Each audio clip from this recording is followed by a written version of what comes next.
I want to look at gravity forms. Okay, so I want to look at, and this is actually what I use. I use gravity forms. Okay, and actually, that plugin, we're just going to go to installed plugins.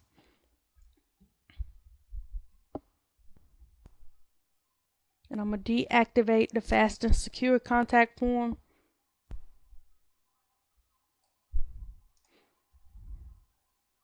Okay, if I go to my inactive plugins, I'm going to go down and delete this fast and secure contact form. Press delete.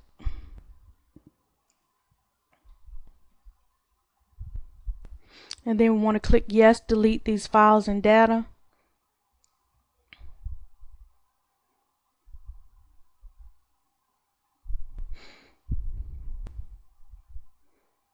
Okay. Now, again, we're going to look at gravity forms.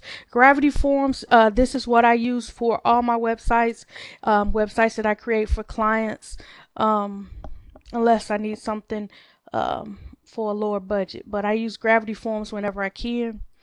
I'm going to click on activate because I already have it installed. Okay, now once you install gravity forms, you'll notice here that there's a whole menu for forms. I can set up gravity forms so that not only can I create a contact form, but I can create any type of form I want. I can set it up so that I can, where I talked about the about page and how you ask for permission, I can create a gravity form to collect their name and email address and actually send that to my autoresponder service. And I actually use MailChimp for my autoresponder service.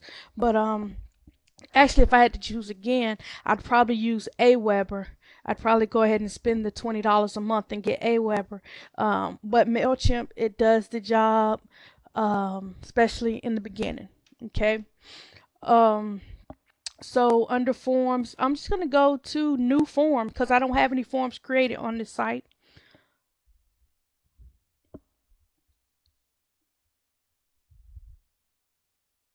Okay. Now, if you notice here, it says untitled form and there's nothing else here, okay, because it wants me to add everything to this section, and I'll show you how easy it is to add it in a minute. Okay, so we're going to give our form a title. Let's name it contact. We can have a description. We would love to hear from you. Please fill out this form and we'll get in touch with you shortly. Hey, that sounds good to me. Advanced, we can change what the contact form actually says on the button. It can say submit, or we can make it say click here, or download if it's for a special offer or something like that. But for this, submit will work. And you can also use the image. We can limit how many people can enter in their information in this form. Let's say if we want it to only be available to 2 people, then we can fix it so that after we've gotten 2 entries, the form goes away. We can schedule the form to show up for a certain time period. We can enable the anti-spam honeypot, which helps prevent spam. You can also enable animation with fancy movement and stuff. Confirmation. Okay, so once somebody clicks submit, what do you want to happen? Well, once you click submit, you can have a message show up on the screen that says thanks for contacting us, we'll get in touch with you shortly, or whatever you wanted to say. Or you can have them go to a different page, or you can send them to somewhere totally different. Okay, let's say for instance you wanted them to fill in their information and then you wanted to send them to PayPal to pay for something. You can use a redirect. Okay, and this is all with gravity forms. And let's close this. Now let's add some other items to our form. So here are your additional fields you can add. All right, so we want to add name. If I click on name, it'll add name. And there's my name field. I'm just going to add a paragraph text. And let's do a single line text too. Okay, now Intentionally, I did this because you'll notice that my name is first, then my box for them to actually put their information, the question or whatever they want to send me the message. But this should be like the subject. So let's say this is our subject. Okay, and make that required. And we have some advanced settings here. I don't want to get into a lot of that, but there's a lot more you can do with this. Let's close that. Now, my subject should be above my message, right? So what I'm going to do is I'm going to bring my question box down below my subject. And now I have my name, my subject, and my question box. And all I did was dragged it. That's all I did. That's one of the great things about Gravity Forms, is that all you got to do is drag it and it'll basically move it.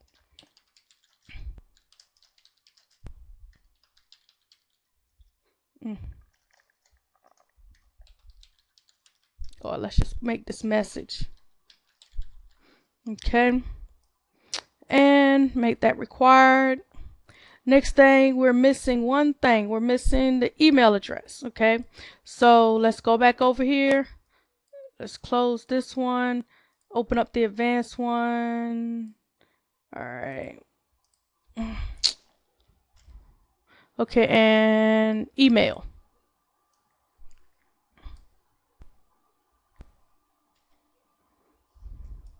Okay, now again, my email address is in the wrong spot, so I'm gonna drag it up. My screen don't want to cooperate with me. There we go.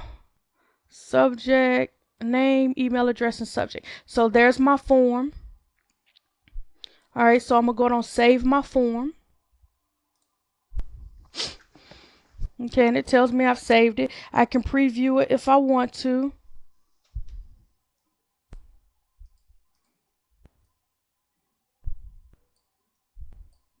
Okay, now there's my contact form. I can edit it, preview it, look at entries. So anytime somebody enters in something into my contact form, not only do I get an email notifying me of that and showing me what the message is, but it's also stored in my database. Okay, so all this information is here for me, so that when I want to go back to it and look at it again, it's there. And again, just like I said, I can send people to automatically when they fill out my contact form. I can send them to a list. Something you can do is add a field there that says that I want updates. Allow them to check if they want updates, and if they want updates, then they get added to your list. Again, that's asking for permission. Okay, so now let's go and add our contact form to our page. So pages, all pages. And let's go edit. Now you'll notice that with Gravity Forms, I did not have to copy a short code from anywhere. When it comes to Gravity Forms, all you do is you come in to wherever you want to put it. I'm going to delete it from here. Delete the one we had before, because we're not going to leave the fast secure contact form there. I'm going to click on the add Gravity Forms button, little icon there, and it wants me to select my form, contact. I can choose to display the form title, display the form description, or whatever. I'm going to not display the form description or the form title. I'm going to click insert. And now I've inserted my form. Scroll down. I'm going to update.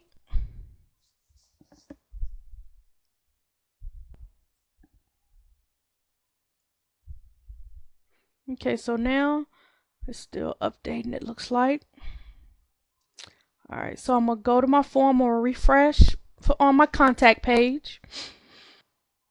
Okay, so on my contact page here, again, I didn't use any CSS with this, so it would need formatting. I can go back and change the settings if I go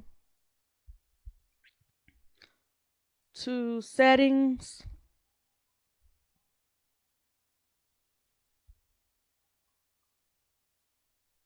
and output CSS, click yes, save settings, because normally I just do my own CSS for it, but you don't have to be able to do that because it comes with CSS. If I update my page, okay, and there it is, it's formatted for me. Okay, so name, first name, last, email, subject, message, and submit. Okay, and that's another contact form for you. This contact form was with Gravity Forms.